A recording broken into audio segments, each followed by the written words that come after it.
Chers téléspectateurs d'AgriTV, merci de regarder l'interview sur AgriTV.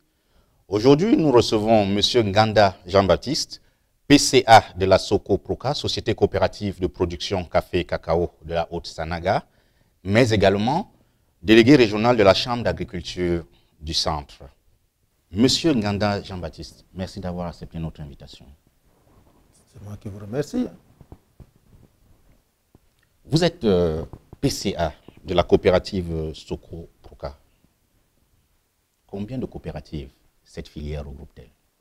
Oui, je vous remercie parce que vous me faites cet honneur de venir dans votre télé pour parler de la Soko-Proka, qui est la coopérative des producteurs de cacao et de café de la Haute-Sanaga. En elle regroupe au moins 4 coopératives. Et cette coopérative a ciblé les filières. Bon, nous savons que la filière cacao et café, c'est cette filière qui est déjà beaucoup plus développée. Et nous avons dit qu'en dehors du cacao et café, il faut cibler une autre filière. C'est le manioc. Vous savez que le manioc, nous qui vivons dans une nature brute. Justement, je voulais embrayer. Pourquoi avoir préféré le manioc après le cacao et le café? Nous avons préféré le manioc. Pourquoi pas la tomate? Non, parce que le manioc, moi je suis né dans le manioc.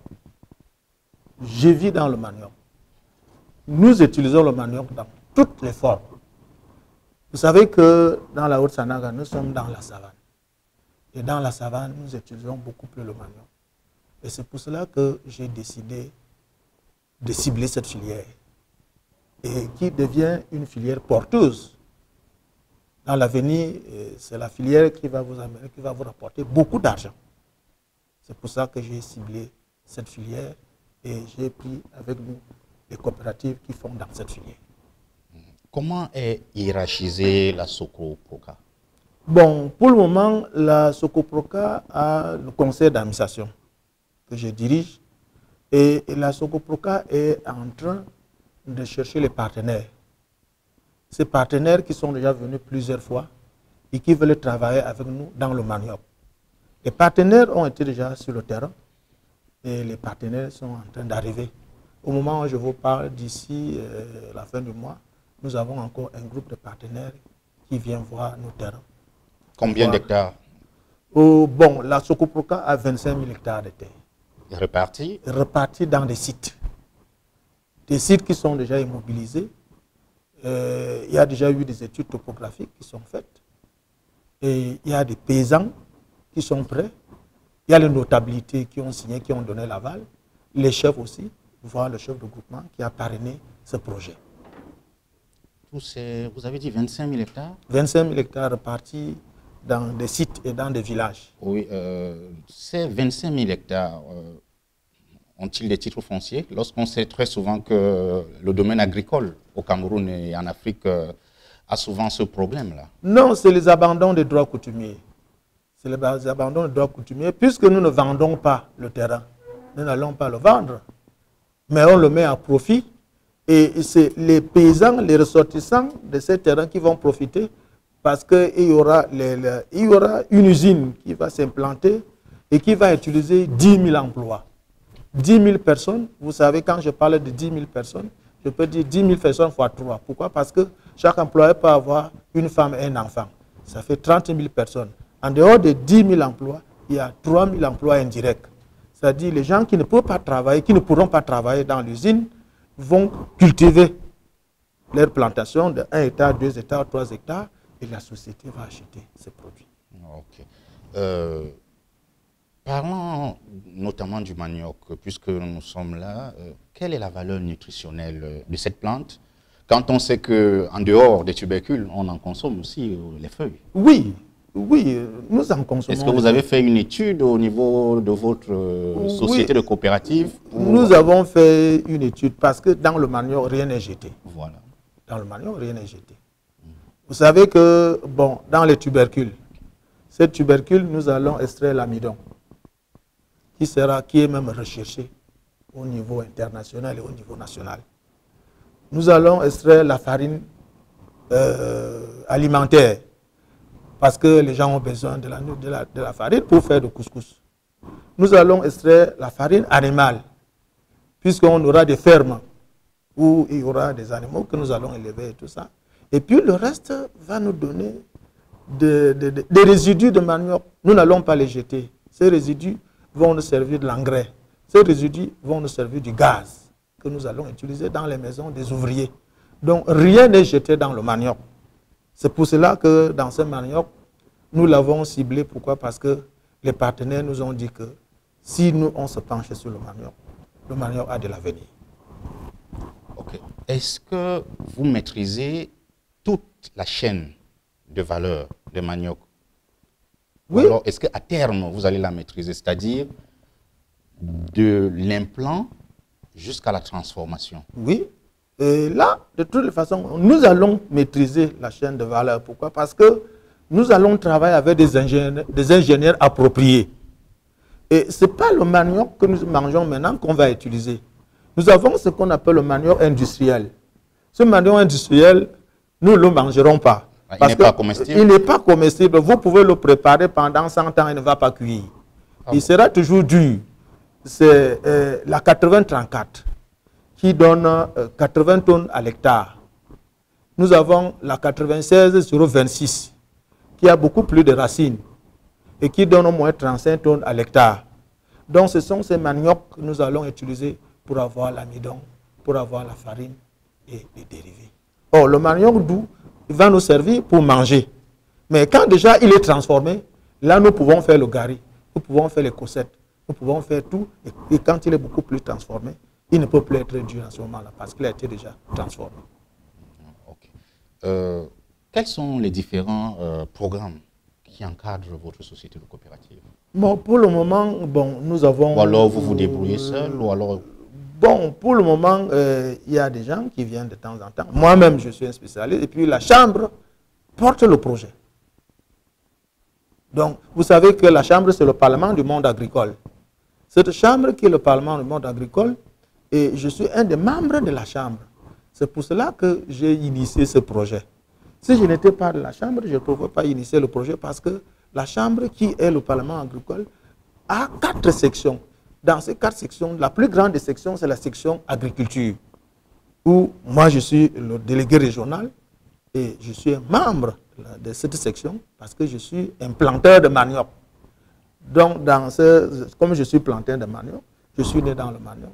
Je voudrais que ce manioc soit beaucoup plus développé que les autres dans Au niveau de en dehors de la Chambre d'agriculture, oui. Aucun autre programme ne vous accompagne? Nous avons des programmes qui sont installés au Cameroun, dont je ne citerai pas les noms ici, mais qui accompagnent les producteurs, qui accompagnent les sociétés de coopératives, qui accompagnent les GIC. Oui, j'ai déjà été avec le gouvernement. Le gouvernement est en train de vouloir m'accompagner, mais nous avons eu beaucoup de problèmes vis-à-vis des grands responsables parce qu'ils ne concrétisent pas. Oui, justement, est-ce que vous pouvez essayer d'énumérer les problèmes qui s'opposent au développement de la filière manioc au Cameroun afin d'édifier les téléspectateurs? Les problèmes qui défient cette filière, c'est que vous savez que le manioc appauvrit le sol. Et si vous n'avez pas d'espace, vous ne pouvez pas cultiver le manioc. Ah bon, le manioc appauvrit le sol? Le manioc appauvrit le sol parce que vous ne pouvez pas le cultiver en un endroit plus de 2 fois, sinon ça donne des racines. Donc c'est pour cela que moi, qui suis né dans le manioc, je m'y connais. Vous ne pouvez pas prendre l'initiative de cultiver le manioc et de faire une usine de transformation de manioc si vous n'avez pas assez d'espace pour le faire. Parce qu'il faut, une fois, vous cultivez le manioc dans un endroit une fois. Vous ne pouvez revenir là qu'après 5 ans. Vous mettez la terre aux achères. Donc c'est pour cela que nous autres, qui avons beaucoup plus d'espace, sinon, ce projet allait déjà être piraté. Le projet ne peut pas être piraté parce que les gens qui ont voulu pirater ce projet n'ont pas eu d'espace. Ils ont été obligés de laisser. C'est pour cela que jusqu'aujourd'hui, le projet, comme je le suis, il est déjà mature et a déjà fait plus de 6 ans aujourd'hui. Je suis allé même à l'étranger, aux États-Unis, partout, pour chercher les partenaires. Et beaucoup de partenaires sont déjà venus sur le terrain. Ils l'ont apprécié et le projet est bancable. Le projet est bancable. Il est bancable. Malgré le fait qu'après avoir sémé, 1 an, 5 ans après, il faut attendre 5 ans après. Non, on attend, on continue à semer, puisque nous avons de la terre. Parce que dans la Haute-Sanara, je vais vous dire quelque chose. Ce qui est de particulier chez nous, c'est que nous avons du terrain. Et ce terrain, nous ne le vendons pas. Nous ne le vendons pas parce que les parents, nos grands-parents, nous n'ont pas dit de nous vendre le terrain. C'est pour ça que nous sommes très jaloux de ce patrimoine. Et si quelqu'un arrive chez nous, il veut travailler, on lui dit, voilà le temps, tu travailles et tu laisses la terre. Parce que qu'est-ce que nous allons laisser à nos progénitures? Qu'est-ce que nous allons laisser à nos enfants? C'est cette terre-là. Donc, nous avons intérêt à cultiver le manioc parce que nous avons beaucoup plus d'espace pour pouvoir le faire. Ok. Nous imaginons que les petits agriculteurs, comme ça doit certainement être le cas dans votre coopérative, font face à de multiples soucis financiers. Comment faites-vous pour résoudre ces difficultés? Oui, la coopérative a eu un peu de soutien de la part du gouvernement. Ce qui fait que ces petits coopérateurs et ces petits agriculteurs ont été soutenus par la Socoproca, puisque la Socoproca a octroyé des crédits à court terme. Où la Socoproca prend-elle cet argent? La Socoproca avait eu une subvention, voire 2 subventions auprès de l'État. Mais la Socoproca a eu des problèmes. Pourquoi? Parce que là où le compte de la Socoproca était logé, le directeur de cette institution a détourné 50 millions. Et nous sommes pour le moment au tribunal. C'est l'argent de la Socoproca. L'État est venu en aide à la Socoproca. Et l'argent que la Socoproca a eu avec les bénéfices et tout ça, la société, là, on allait positionner cet argent, a été dérobé. Et c'est cet argent qui a servi à donner des crédits aux petits agriculteurs. Aux petits agriculteurs qui n'ont même pas pu rembourser cet argent, puisque déjà même aujourd'hui, il y a plus de 50 millions que la Socoproca a dehors. Et les gars n'arrivent pas à rembourser cet argent. Qu'est-ce qui est dû à cela? Est-ce le management? Est-ce la mauvaise... la moralité? Oui, bon, l'homme paysan est très compliqué. L'homme paysan est très compliqué. L'homme paysan est très méticuleux. Parce qu'avec lui, il faut être pragmatique. Bon, moi, j'ai dit que je travaillais pour le compte de ces gens-là. C'est bien que si moi, je les amène au tribunal maintenant, tous vont aller en prison parce qu'ils ne sont pas capables de rembourser cet argent. Bon, je vais passer ça à la démarque inconnue, perte, vol et manquant. Ça, c'est cette rubrique que j'ai mis au niveau de la coopérative. Mais pendant ce temps, la coopérative avance. Ok. Et comment vous faites au niveau des coûts élevés des infrastructures et des équipements de transformation, de stockage, de transport, toujours en termes de difficultés, parce que je suppose que c'est un réel problème? Oui, pour le moment, nous attendons des partenaires qui nous ont promis tout ça, parce que le projet et le budget est colossal. Je ne peux pas vous dire maintenant. Le budget est tellement colossal et c'est pour cela que les partenaires sont prêts. Ils ont accepté. Ils ont dit qu'ils vont financer. Mais ils vont travailler avec nous, parce qu'ils ne nous donnent pas seulement l'argent, mais ils préfèrent travailler avec nous, parce qu'après 10 ans, la société nous reviendra. Mais pour le moment, ils vont, parce que je leur ai donné la partie technique. Et la partie administrative nous reviendra. Ce qui fait que moi, je n'ai pas peur, parce que tout ce que nous avons commandé comme matériel, avec la grâce de Dieu et tout ça, je pense que ça va arriver. Dès que les gars seront là, on va finir de faire des réunions. Au moment où je vous parle, j'ai laissé mes compatriotes en train de faire des réunions avec d'autres partenaires au bureau. Et les gars sont prêts à financer le projet. Ok. Monsieur le Président de la coopérative, la filière manioc au Cameroun montre des faiblesses suivantes. Nous allons les citer une à une. Oui. Et vous allez essayer de nous donner votre point de vue à chaque niveau de faiblesse. Faiblesse de rendement des champs. Quelle solution votre coopérative a-t-elle mise sur pied?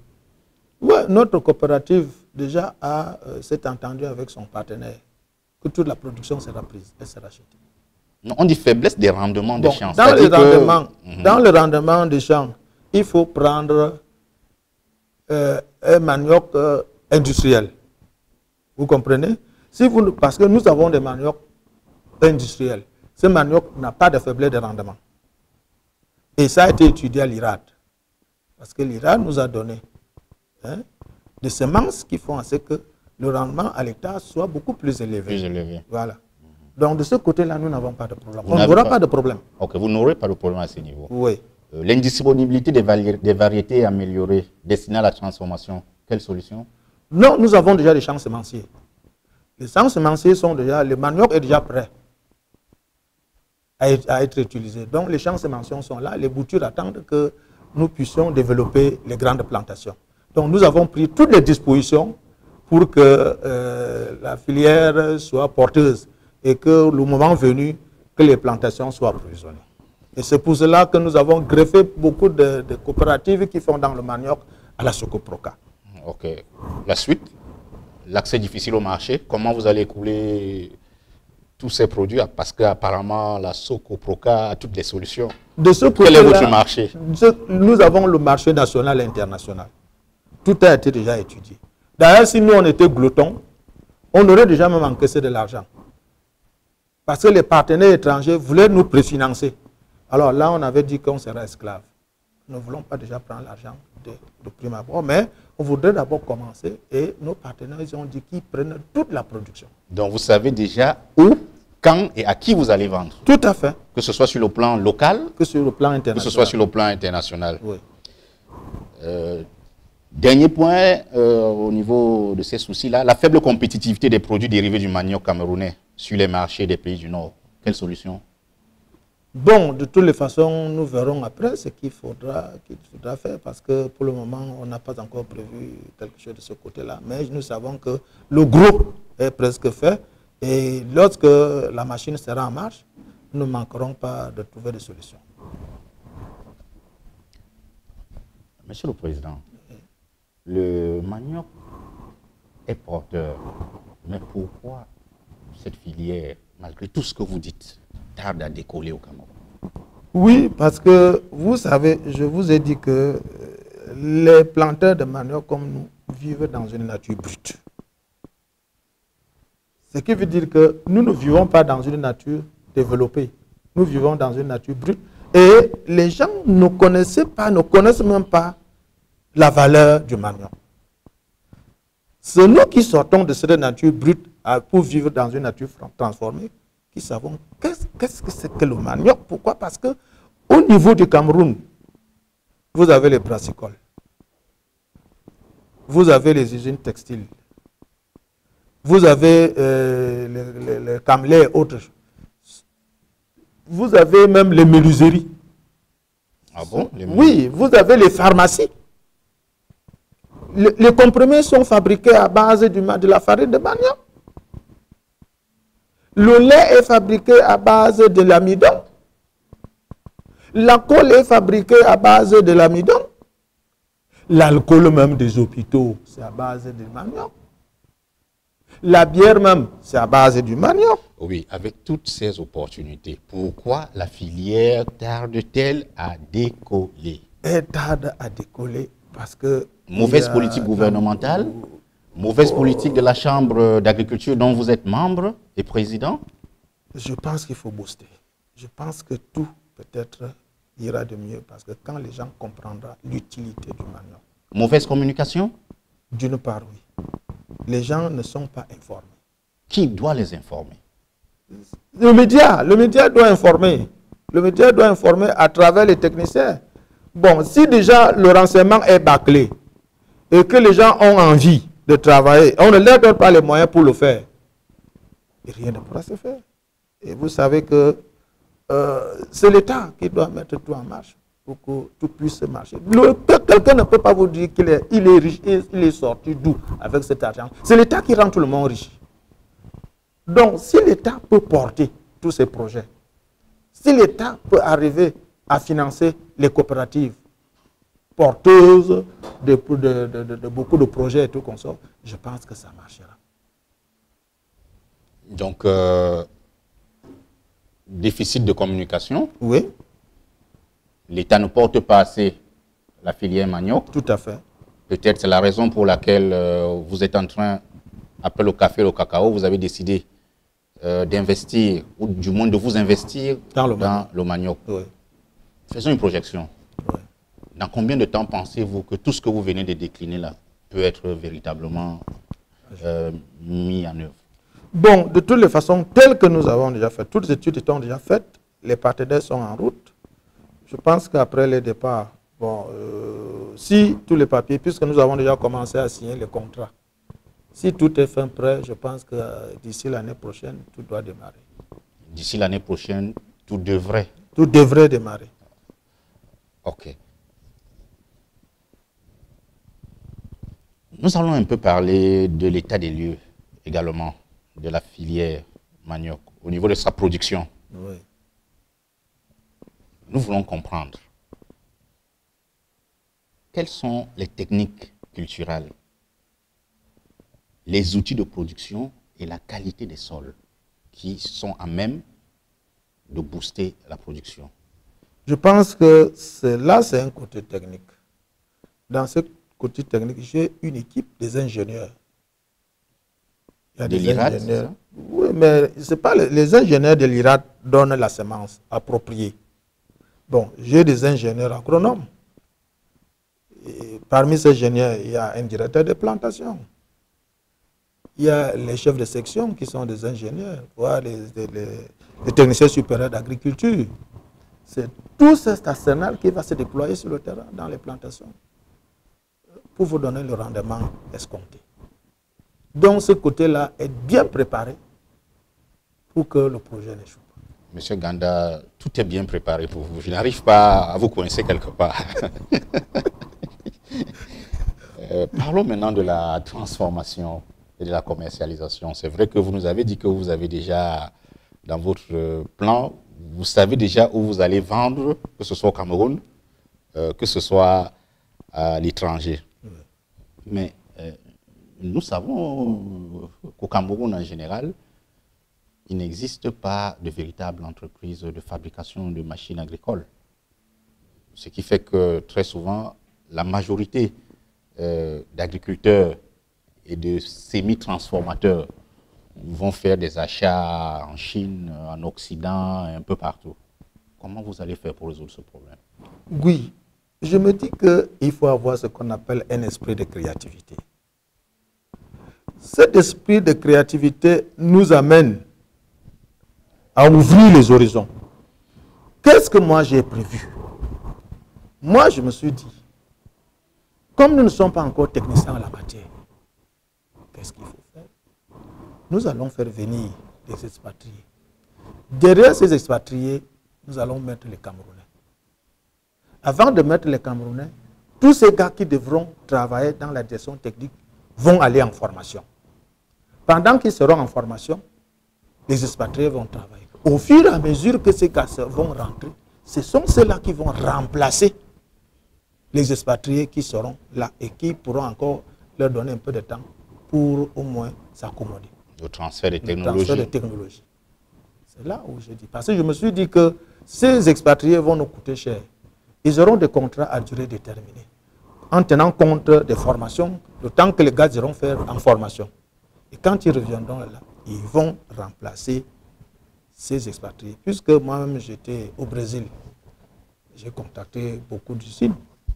Et les gars, il y a même déjà beaucoup de gars qui sont déjà à l'étranger pour se former. Ils n'attendent que l'ouverture de l'entreprise pour que les gars arrivent et qu'ils commencent à travailler. Donc le terrain était déjà mûrement préparé. Un autre souci que nous voyons souvent dans le monde agricole, notamment au niveau de la transformation, ouais. Et évidemment vous venez de parler du Brésil, pourquoi aller si loin quand, par exemple, en Afrique du Nord, on a à peu près les mêmes techniques culturelles, les gars ont développé des conditions de travail dues aux difficultés de la terre. Pourquoi le Camerounais, puisque je suis Camerounais, donc je me pose des questions sur la nature des problèmes de mon pays. Pourquoi le Camerounais, sur le plan agricole, va au Brésil, va en Chine, va en France, va au Danemark, va en Belgique? Oui. Et pourtant, au Cameroun, quelque part à côté, on peut, n'est-ce pas, avoir des échanges sud-sud. Nous ne trouvons pas cette satisfaction au Cameroun. Il y a eu un essai? Oui, pourquoi? Il y a eu beaucoup d'essais parce que les gars vont te demander que ma part c'est combien. Quand vous êtes en train de monter votre projet là, combien vous allez me donner là-dedans? C'est déjà un hic. Or, quand on va au Brésil, on voit que le Brésil a le même climat que nous et il y a presque le même manioc. Et ils nous facilitent la tâche. Parce qu'ils disent que nous allons vous former, on va vous faire le transfert de technologie sans vous demander quelque chose, à condition que vous puissiez prendre nos machines. Il n'y a pas que le Brésil. Il n'y a pas que le Brésil. Il y a les Français qui sont venus. Il n'y a pas que les Français. Il y a les Suisses qui sont venus. Il y a les Espagnols qui sont venus. Il y a les Israéliens qui sont même venus. Et qui ont demandé science tenante. Ils sont venus avec de l'argent. Vous ne trouvez pas que c'est un piège quand vous dites il y a X qui sont venus, il y a Y, bon, ils sont venus avec de l'argent. Quand est-ce que, avec du haut de votre expérience, agriculteur que vous êtes, aujourd'hui vous êtes un patriarche quand je vous regarde. Tout à fait. Vous êtes par exemple mon grand-père. Tout à fait.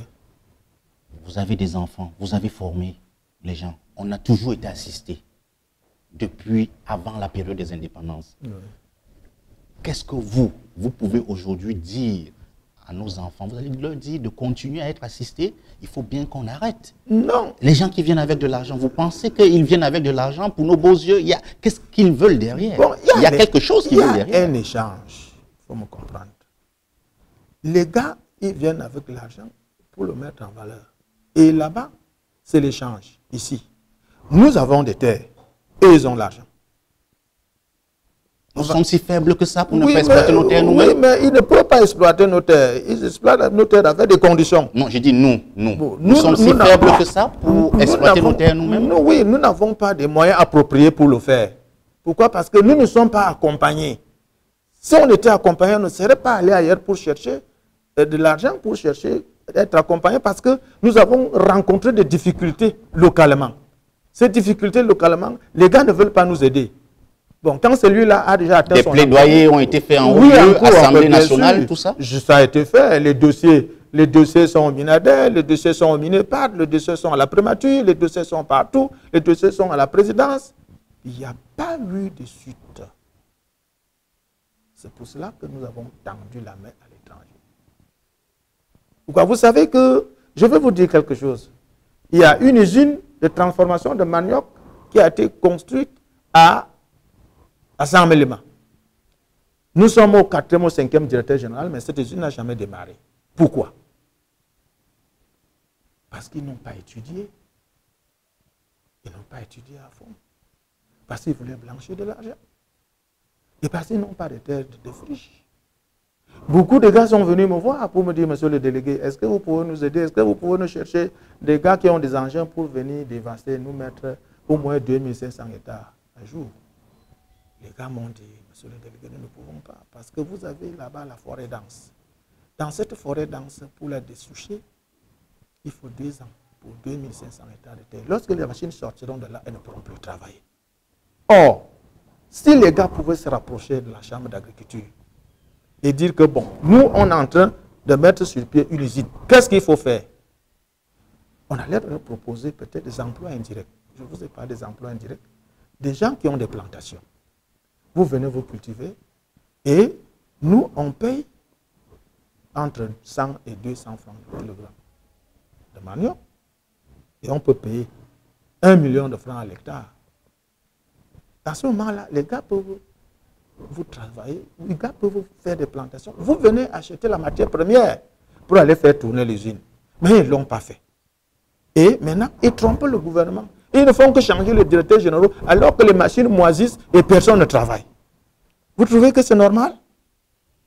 Non. Alors, est-ce que ça a avancé ou ça n'a pas avancé? Ça n'a pas du tout avancé. Et les gens marchaient sur place. Voilà alors. Et nous autres qui sommes nés dans le manioc, nous avons étudié minutieusement le projet et nous avons proposé, nous avons même comme je vous parle, les gars sont venus au niveau de la chambre d'agriculture, nous avons eu des problèmes puisque les gars sont venus, ils ont demandé à la chambre que voici de l'argent, portez le projet. Les responsables ont dit qu'ils ne peuvent pas porter ce projet parce que l'argent, ça je vous le dis, nous avons eu tous les problèmes, nous avons eu des problèmes au niveau local. Parce que quand ils disent que lui va faire ça et nous. Sinon, j'ai fait venir des partenaires et qui ont demandé l'aval de l'État. Ils ont demandé que la Chambre se porte garant. La Chambre a refusé de porter le projet. Ils ont dit signer que vous portez le projet, nous on dépose l'argent, on commande, on vous envoie les machines. Les gars ont refusé, les patrons. Oui, de la Chambre ont refusé. Maintenant, qu'est-ce qu'on va faire? Elles sont va rester les bras croisés. Et il faut créer. Quand on parle de l'émergence 2035, nous allons faire comment?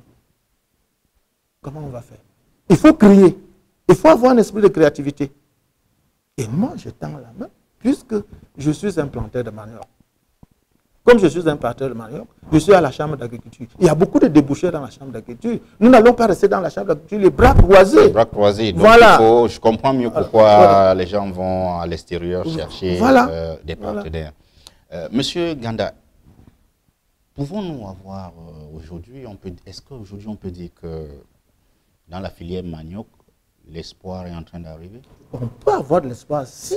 Au niveau de la Haute-Sanaga? Si, ce n'est pas au niveau de la Haute-Sanaga. Il parle dans l'ensemble du territoire. Pourquoi? Parce que les emplois que la Socoproca va créer, les 10 000 emplois, ce n'est pas la Haute-Sanaga celle qui va travailler. C'est tout le Cameroun en général qui va travailler. Donc si la Socoproca est accompagnée, si déjà on peut écouter la politique de la Socoproca qui veut développer son pays, je pense qu'il y a espoir. Et si ce n'est pas ça, c'est que ça va capoter. Puisque la Socoproca a déjà fait venir plus de 4 partenaires qui sont prêts à financer. Mais à côté, on dit que notre part, c'est combien? Voilà. Quels sont au Cameroun les grands bassins de production agricole de manioc? Bon, les grands bassins, je peux parler de Mbamikim, de Mbaminyugu, la Haute-Sanaga. Je parle du Grand Nord aussi, vous savez, c'est la savane. Vous parlez de l'Est aussi. Bon, nous pouvons cibler peut-être dans quelques départements, parce que, bon, peut-être dans la Mofoua Famba, dans la Mofoua Konon, on peut trouver des espaces, des savanes qui sont encore, et même dans l'Oignon et Kélé, on peut encore trouver des savanes. Parce que le manioc ne pousse bien que dans la savane. Le manioc ne pousse bien que dans la savane. Vous parlez beaucoup de tubercules, mais vous ne parlez pas des feuilles, le manioc. Non, de toutes les façons, tout a été déjà fait pour que... Les feuilles, nous les mangeons de tous les jours. Donc, je vous ai dit que rien ne tombera, rien ne sera jeté dans le manioc. Tout sera à utiliser. Les feuilles, nous allons les sécher, nous mettrons ça dans les sachets pour les vendre. Donc, nous avons déjà trouvé les gens qui pourront prendre les feuilles de manioc. Je vous ai dit, dans le manioc, rien n'est jeté. Rien n'est jeté. Retenez ça comme ça, que rien n'est jeté dans le manioc. Maintenant, en tant que délégué régional de la Chambre d'agriculture du centre, quelle est la politique du délégué ou de la délégation vis-à-vis des producteurs du manioc dans le centre? Bon, vous savez que la Chambre est complexe et elle a politique. Mais je vous dis que la Chambre doit avoir ce qu'on appelle une configuration paysanne et non la configuration politique. Actuellement, si je comprends bien, elle a une configuration politique et non une configuration paysanne. Si la Chambre a la configuration politique, c'est qu'il y a un dérapage. Pourquoi? Parce que, je vous dis, l'homme paysan n'aime pas le discours. L'homme paysan aime le concret. Et l'homme paysan aime la réalité. Parce que quelque part, il y a un blanc qui était arrivé, qui avait commencé à dire aux gens que je vais vous apporter des machines, je vais vous apporter des choses, des voitures et tout ça. Les gens avaient applaudi. Il a dit que vous applaudissez quoi? Est-ce que vous avez vu les voitures? Est-ce que vous avez vu les machines que j'ai parlé? C'est-à-dire que c'est comme ça que les gens vous trompent. Donc, la Chambre d'agriculture, il faut que ça soit ce qu'on appelle la Chambre d'agriculture, qui est là pour les agriculteurs, qui est là pour les éleveurs, qui est là pour les pêcheurs et qui est là pour les forestiers. Quand l'État saura que la Chambre est apolitique et elle n'est là que pour ces 4 entités-là, on dit, tout marchera. Pourquoi? Parce qu'actuellement, on confond la Chambre. La Chambre est apolitique, mais c'est les politiciens qui la commandent, qui la gèrent. Et le gars va vous dire que, bon, Il ne va pas s'occuper beaucoup de l'homme paysan, ou de l'homme éleveur, ou de l'homme pêcheur, ou de l'homme forestier. Et ces gens sont à la marge. Alors que c'est l'agriculture qui fait vivre le Cameroun.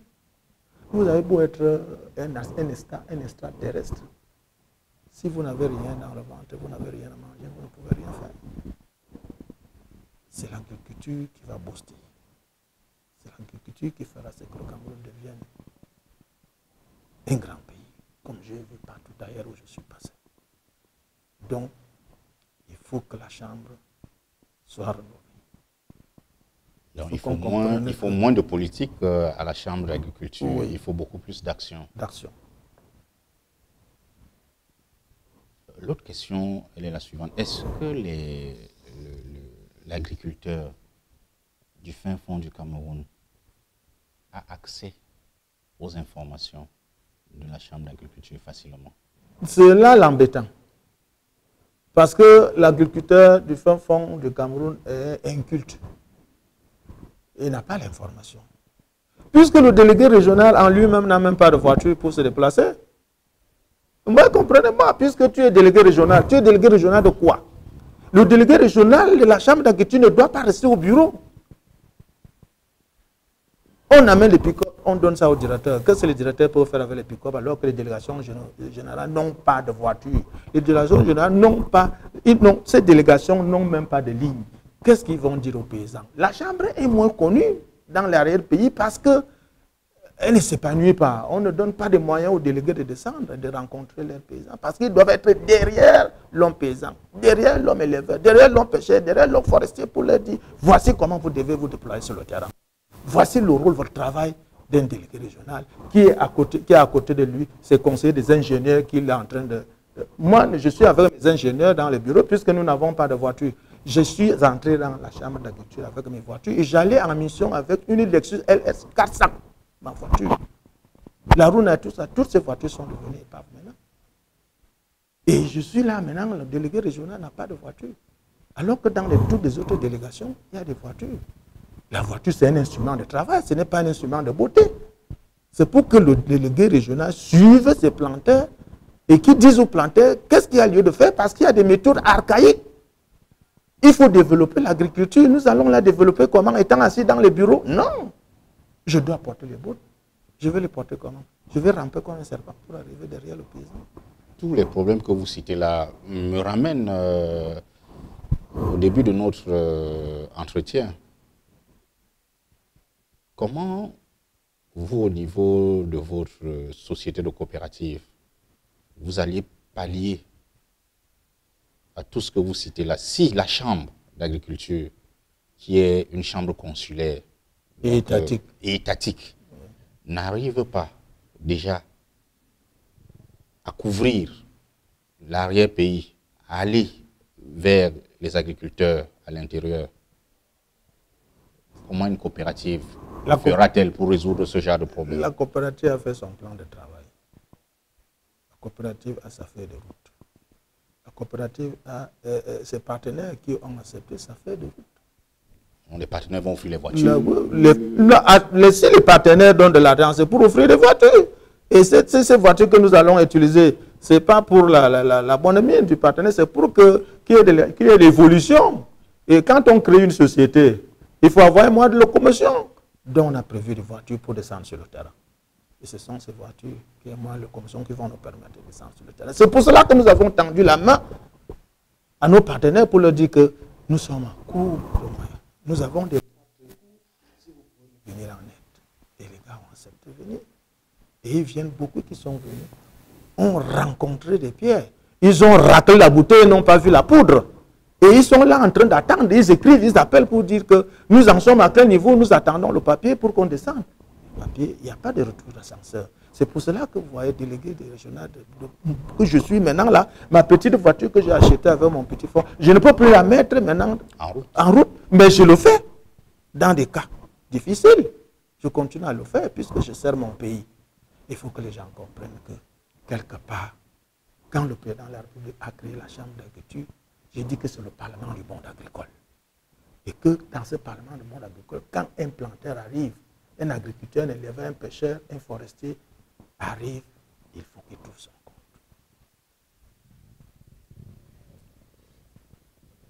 Monsieur le PCA de la Soko Proka, Société de coopérative des producteurs café cacao de la Haute-Sanaga. Oui.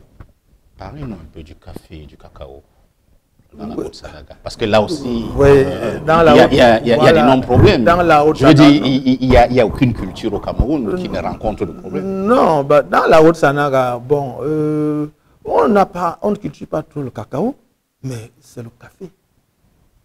Dans la Haute-Sanaga, surtout Minta, c'est le grenier du café. Minta, c'est le grenier du café. Mais par contre, le cacao, nous le cultivons en bordure de la Sanaga parce que les rives sont beaucoup plus fertiles. À l'intérieur de la Haute-Sanaga, nous cultivons beaucoup le café. Mais avant, on avait des usines de café pour décortiquer le café. Ça n'existe plus? Ça n'existe plus, puisque déjà, ça a été vétus. Et les Blancs qui nous accompagnaient, les Grecs et tout ça, ils nous disaient non, on prend vos moteurs, on va aller réparer tout ça. Ils sont partis. Avec le moteur. Avec le moteur, et nous sommes restés là. Ce qui fait que, comme je vous le dis là, bon, mais maintenant c'est la chasse gardée à tout le monde, puisque actuellement pour le café, les gars viennent du Mungo. Les gars viennent de Douala, ils viennent de Konsamba pour aller acheter le café dans la Haute-Sanaga. Vous vous rendez compte, ils viennent de l'Est pour aller acheter le café dans la Haute-Sanaga. Mais alors qu'avant, c'est les gars de l'Est qui venaient égrener le café chez nous. Maintenant, c'est l'inverse, puisque les gars, ils nous ont trompés. Mais je vais vous dire même que, autant des Blancs, on avait des chefs de poste qui étaient des Blancs, qui avaient un arsenal d'argent. Autant de mes parents là, les parents ne cultivaient pas. On labourait les savanes, et à contrepartie, si tu as un hectare, le Blanc te dit que tu vas donner un sac d'arachide. Et c'est comme ça qu'on cultivait chez nous. Maintenant, quand tout est parti, tout a été vétus, les gens ont recommencé avec les dabas. Ce qui fait que nous, maintenant, les gens vieillissent. Ils ne peuvent plus travailler, ils ne peuvent plus donner un rendement viable. Ils ne peuvent plus demander de faire un rendement qu'on entend. Sinon, une agriculture mécanisée. Et cette agriculture mécanisée, ça va arriver quand? Même les tracteurs qu'on nous parle là, on ne sait pas là où les tracteurs là s'en vont. On ne parle que les tracteurs sont là. Les coopératives, on devait leur donner les tracteurs, mais on ne les donne pas. C'est qui de droit? On constate au Cameroun, certainement vous avez constaté ça en tant que délégué régional de la Chambre d'agriculture, que ce sont, entre guillemets, c'est péjoratif, que ce sont les vieux qui nourrissent les jeunes. C'est-à-dire, nous avons les personnes âgées qui sont dans les champs, qui font de l'agriculture, mais les jeunes qui sont en ville, ils ne font pas grand-chose. Oui. Comment inverser cette tendance-là? Bon, pour inverser la tendance, c'est la création des usines comme je vous parle. Puisqu'il y a l'exode rural. Les gars, les enfants sont tellement paresseux. Et moi, je les appelle les poulets de ferme. Parce qu'ils ne peuvent pas faire le travail que nous, on faisait. Et les gars vieillissent, ils dorment au premier banc. Un homme comme moi, comme ça, là, bon, eux, ils sont là, bon, excusez-moi le terme, parce que leurs petits frères ne font plus les commissions. Pourquoi? Parce qu'ils sont en biffure de boissons et autres, ils ne donnent pas des enfants. Oh, des vieux comme nous, comme ça, on fait encore des commissions parce que nous, on a l'âge, on a encore le temps. Et ce qui fait que nous travaillons, nous arrêtons encore là où les machettes, ils ne peuvent pas le faire. Pour qu'ils rentrent dans le village, il faut que ce soit une agriculture mécanisée. Il faut que ce soit une agriculture mécanisée. Oui. Monsieur Ganda, oui.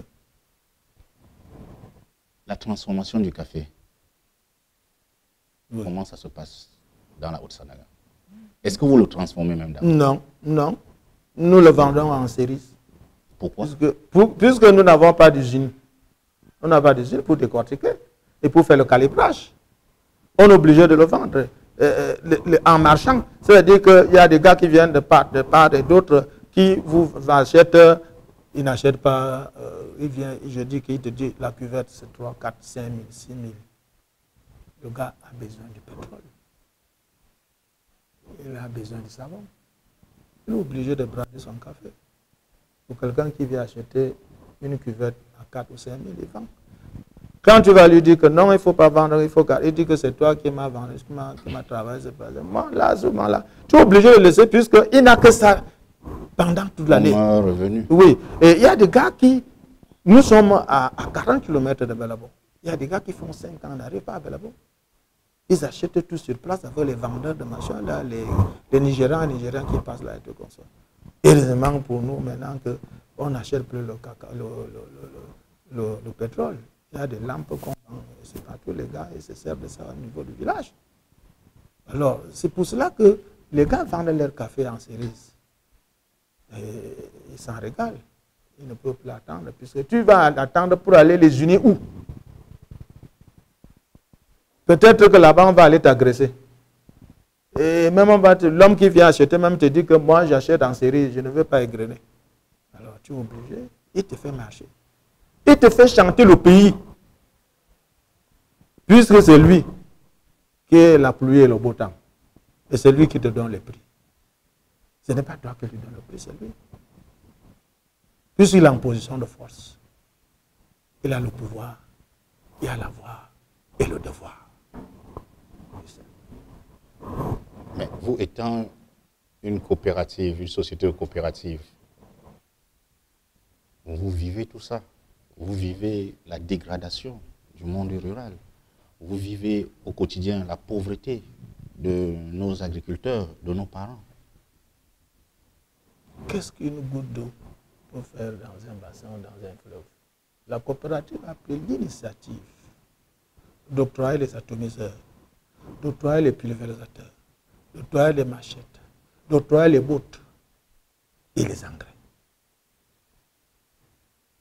à mes membres, moyennant quelque chose. Et les gars n'ont pas pu rembourser quelque chose, voire même de l'argent. La coopérative a prêté 500 000 francs au moins à 100 personnes. Vous vous rendez compte? Et ça en est appauvri. Sinon, la coopérative serait très longue aujourd'hui. Mais néanmoins, nous n'avons pas baissé les bras. Moi, en tant que PCA et promoteur, je continue. Je me dis que c'est le travail que le bon Dieu m'a demandé de faire. Il ne faut pas laisser tomber ses enfants. C'est pour cela que vous voyez, je monte, je descends, je cherche, je fouille pour développer le coin. Non pas pour développer. À mon âge, je pouvais ne plus chercher du travail. Je ne cherche pas ce travail pour moi. Je cherche pour la progéniture. Quand je dis que la société qui va s'installer a prévu utiliser 10 000 Camerounais. Moi, j'ai 18 enfants. La plupart de mes enfants sont déjà grands. D'autres sont même à l'étranger et tout ça. Moi-même, à mon âge, même, je pouvais rester à manger et dire que j'attends mon jour. Non, je me suis dit, non, attention. Qu'est-ce que tu as fait? On dit, aime ton prochain comme toi-même. Est-ce que tu aimes d'abord toi-même? Il faut d'abord aimer toi-même, puisque tu as de l'argent et tu meurs de faim. Tu as de l'argent et tu marches à pied, alors que tu peux prendre le taxi et aller d'ici. Non, je dis que la Bible dit qu'aucune pierre ne restera posée sur l'autre. C'est pour ça que je dis que tout un chacun partira d'ici ou d'une autre. Pourquoi? Parce que nous sommes tous de passage. Il faut laisser un témoignage vivant. Et on travaille pour nos enfants. C'est pour cela que j'ai créé, j'ai dit, j'ai eu l'initiative de créer quelque chose qui restera pour ces enfants. Et la Soko Proka sera immortelle. Son promoteur y compris. Son promoteur sera immortel. Tout à fait. Monsieur le PCA de la Soko Proka, oui. Parlons un peu des engrais, des pesticides. Il y a trop de soucis à ce niveau-là. Et très souvent, lorsqu'on veut mettre le doigt dessus, ça titille de toutes parts. Votre expérience en tant qu'agriculteur. Oui, vraiment, je vais vous répondre. Votre question est arrivée à point nommé. C'est que je suis le représentant des paysans. Je le suis. Il fut une fois où je suis descendu dans la Haute-Sanaga pour la distribution des engrais au niveau de la délégation départementale du Minadé. J'ai appelé le délégué départemental de l'époque. Il lui a dit que ces produits sont périmés. Les produits périmés que vous allez donner aux planteurs. Vous ne savez pas que ça appauvrit le sol? 1. De 2, la production va baisser. 3, c'est un poison pour le planteur qui va l'utiliser.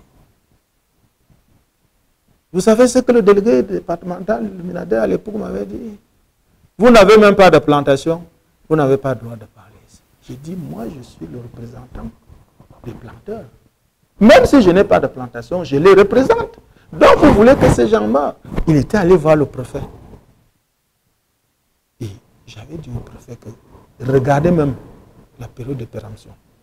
Ils ont vu, les produits étaient périmés. Mais on avait distribué ces produits aux planteurs et on m'avait fait sortir de la salle. En me faisant sortir de la salle, je suis venu à Yaoundé. J'avais fait un rapport à mon président de la Chambre. Et une délégation était descendue pour un constat. Nous avons fait le constat, nous avons écrit. Et quand on a écrit, il y a eu effet. L'effet, c'est que les délégués départementaux de cette époque de la région étaient tous affectés. C'était ça la sanction? Mais pour eux, mais pour moi, ce n'était pas la sanction. Puisqu'on devait retirer tous ces produits qui étaient périmés. Et au lieu de les retirer, on a laissé. Et ils m'ont dit qu'il fallait encore attendre un an. Je dis, mais vous vous trompez. Si déjà un contrôleur arrive ici, il va dire qu'il faut attendre. Le produit, la péremption, la date de péremption n'est pas élastique. Il faut tenir compte de la date de péremption du fabricant de ce produit. Et quand la date passe, c'est que le produit devient un danger pour l'être humain. Et c'est pour cela qu'aujourd'hui, il y a beaucoup de myopes, il y a beaucoup d'aveugles dans des villages, puisque les gars ont utilisé des produits périmés. Ou des produits non homologués. Ou les produits non homologués. Et la plupart des paysans sont devenus aveugles. Et les plantations sont vieillissantes. Ils ne peuvent plus produire. Pourquoi? Parce qu'il y a eu. Vous me comprenez maintenant? Je vous comprends très bien. Voilà. Quelle solution, quel recours face à ça? Le recours, c'est que il faut que la Chambre d'agriculture soit impliquée dans le processus de distribution des produits phytosanitaires aux paysans. Puisqu'elle représente l'homme paysan. Il y a aussi des organisations paysannes, comme la Planopac, qui est là, qui représente les paysans.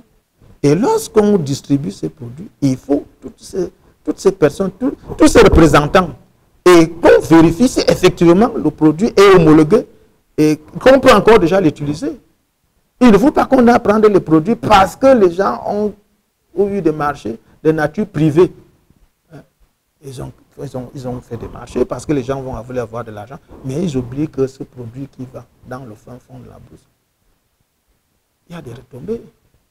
Il y a des retombées. Mais lui, il se sucre sel. Mais c'est beaucoup de paysans qui vont souffrir. Parce qu'il a eu des marchés de nature privée. Et lui vit seul et les autres meurent. Alors il faut revoir cette situation. Il faut remédier à cette situation. Il faut voir où cadrer l'homme paysan. Comment il doit vivre. Parce que c'est l'homme paysan qui nourrit tout le monde. C'est le petit paysan qui ravitaille les marchés. Hein. Ce n'est pas le grand industriel qui ravitaille le marché, c'est le petit paysan. Et ce petit paysan a besoin d'être entretenu. Ce petit paysan a besoin d'être soutenu. Ce petit paysan a besoin d'être suivi. Ce petit paysan a besoin d'être encadré. Ce petit paysan a besoin d'être choisi. Donc, à ce moment-là, vous aurez une agriculture meilleure, saine. En dehors de ça, si vous ne voulez pas, vous voulez seulement faire tout pour votre ventre, rien ne marchera. Au niveau du manioc, est-ce que le manioc a besoin des pesticides? Non. Son développement. Actuellement, au niveau de la Hansana, nous n'avons pas besoin. Même la production industrielle? Non. Nos terres sont très fertiles. Au niveau de la Haute-Sananga? Oui. Nous n'avons pas besoin d'engrais. Bon, je me dis, bon, on peut avoir des produits sélectionnés. Il faut déjà étudier, aller au laboratoire. On verra dans quelles conditions, quand on aura des laboratoires, quels seront les produits qu'on pourra administrer pour que le manioc puisse se développer. Mais pour le moment, là, nous avons une herbe qu'on appelle l'ortie. Cette herbe-là, on le malaxe. On le met dans les bidons. La macération de plus de 2 semaines, on asperge dans les denrées, ça donne. Moi-même, je suis un phytothérapeute de haut niveau. Je connais 600 espèces d'herbes et arbres. Et j'ai soigné. Je peux fabriquer des produits bio. Je peux vous donner même des produits vibrants, des vibratoires. Ces produits vibrants et vibratoires peuvent vous amener à être très bien, à vous reconstituer, tout ça. Donc, c'est que dire qu'il faut se fier à la nature. Parce que nous avons tout au Cameroun. Nous n'avons même pas besoin d'aller ailleurs et tout comme ça. Nous avons des chercheurs qui peuvent le faire, mais ils ne le font pas parce que le Camerounais n'aime pas, il aime la facilité et non la difficulté.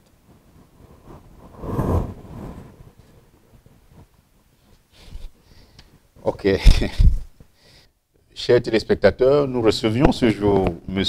Nganda Jean-Baptiste, PCA de la Soko Proka, Société coopérative de producteurs de café et de cacao de la Haute-Sadanga, et délégué régional de la Chambre d'agriculture du centre.